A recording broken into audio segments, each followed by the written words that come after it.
ആരെയും ഒഴിച്ചു നിർത്താതെ എല്ലാവരെയും ഉൾക്കൊള്ളുന്ന മാതൃകയാണ് കേരള മോഡൽ എന്ന് മന്ത്രി കെ.എൻ. ബാലഗോപാൽ. ഏറ്റവും ഉയർന്ന ആളോഹരി വരുമാനമുള്ള സംസ്ഥാനങ്ങളിൽ ഒന്നാണ് കേരളം. സംസ്ഥാനം ചെലവാക്കുന്ന ആകെ ശമ്പള ചെലവിൻ്റെ പകുതിയോളവും അധ്യാപകർക്കാണെന്ന് മന്ത്രി പറഞ്ഞു. ഒരാളെ പോലും പൊതുവികസനത്തിൽ നിന്ന് മാറ്റി നിർത്താതെ എല്ലാവരുടെയും കാര്യങ്ങൾ പരിഗണിക്കുന്ന നമ്മുടെ വികസന മോഡലാണ് കേരളത്തിൻ്റെ പ്രത്യേകത. ലോകത്തെ ഏറ്റവും വലിയ സമ്പന്നമായ രാഷ്ട്രങ്ങളുടെ വരുമാനം നമുക്കില്ല, പക്ഷേ ഏറ്റവും സമ്പന്നമായ രാഷ്ട്രങ്ങളെക്കാളും ഹ്യൂമൻ ഡെവലപ്മെൻറ്റ് ഇൻഡെക്സിൽ നമ്മൾ പുറകിലല്ല എന്ന് മാത്രമല്ല, പലതിലും ഇപ്പം മുൻപിലാണ്.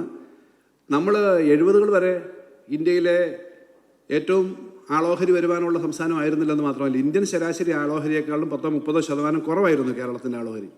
ഇപ്പോൾ ഇന്ത്യൻ ശരാശരിയേക്കാളും 50-60% അധികമാണ് എന്ന് മാത്രമല്ല, ഏറ്റവും കൂടുതൽ ആളോഹരി വരുമാനമുള്ള 4-5 സംസ്ഥാനങ്ങളിൽ ഒന്നാണ് നമ്മുടെ കേരളം. സ്റ്റാറ്റിസ്റ്റിക്സ് അനുസരിച്ച് നമുക്ക് എല്ലാ മേഖലയിലുമുള്ള നിരവധി നേട്ടങ്ങളുണ്ട്. കേരളത്തിൻ്റെ ശാസ്ത്ര സാങ്കേതിക നേട്ടങ്ങളും വിദ്യാഭ്യാസ നേട്ടങ്ങളും വ്യാപനങ്ങളുമൊക്കെ എടുത്തു പറയേണ്ടതില്ല. കേരളം പക്ഷേ ഇങ്ങനെ ആയിരുന്നില്ല.